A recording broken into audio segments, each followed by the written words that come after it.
September থেকে বঙ্গে চাকরির দিগন্ত উন্মোচিত হবে শনিবার জানিয়ে দিলেন রাজ্যের মুখ্যমন্ত্রী শুভেন্দু অধিকারী। তৃণমূল জামানায় দুর্নীতির নাগপাশে জড়িয়ে নিয়োগ প্রক্রিয়ার যে দুর্বিষহ অবস্থা তৈরি হয়েছিল তার থেকে রাজ্যবাসীকে মুক্তি দিতে তৎপর রাজ্যের নয়া সরকার। আর সে কারণে নিয়োগ সংস্থার মাথায় নিরপেক্ষ ব্যক্তিদের বসিয়েছে সরকার, জানিয়ে দেন মুখ্যমন্ত্রী।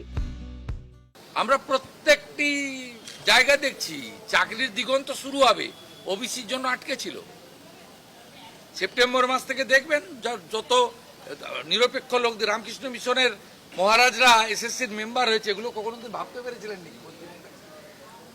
রামকৃষ্ণ মিশনের শিক্ষা প্রতিষ্ঠানের মহারাজরা, আইআইএম এর প্রফেসর, তারা এসএসসি চালাবেন। অনিল ভার্মার মতো সৎ আইএস অফিসার পিএসসি চালাবেন। এগুলো তো কখনো ভাবতে পারেননি আপনারা। তৃণমূল জামানায় ওবিসি সার্টিফিকেট নিয়ে দুর্নীতির কারণে নিয়োগে জটিলতা তৈরি হয়। শুধু কি তাই, তৃণমূল জামানায় প্রতি ক্ষেত্রেই দুর্নীতির সাক্ষী থেকেছে বাংলা। যোগ্য বঞ্চিতরা হকের চাকরির দাবিতে দিনের পর দিন আন্দোলন করেছেন। হাজার হাজার শিক্ষক শিক্ষাকর্মী চাকরি হারিয়ে হাহাকার করেছেন। তারপরেও হুঁশ ফেরেনি মমতা সরকারের। তৎকালীন মুখ্যমন্ত্রীর নামে মমতা থাকলেও কাজে কর্মে মমতার লেশ মাত্র ছিল না। আর সে কারণেই নিয়োগে দিনের পর দিন ভুরি ভুরি দুর্নীতির অভিযোগ উঠলেও চোখে দেখেও না দেখার ভান করতেন মাননীয়া। কিন্তু এখন দিন বদলেছে। বদলের বাংলায় এখন পজিটিভ কাজ করছে নয়া সরকার। শনিবার সেই বার্তাও দেন মুখ্যমন্ত্রী। আয়ুষ্মান ভারত স্টার্টেড ইন বেঙ্গল, এগুলো করুন না।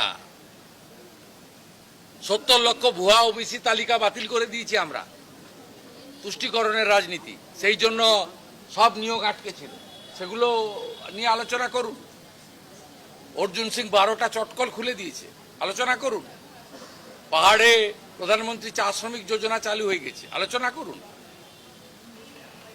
বিকশিত ভারত জি রামজিতে কাজ শুরু হয়ে গেছে, সেগুলো বলুন। পোকা আটা বদলে গম দেওয়া শুরু হয়ে গেছে, সেগুলো দেখান ভালো করে।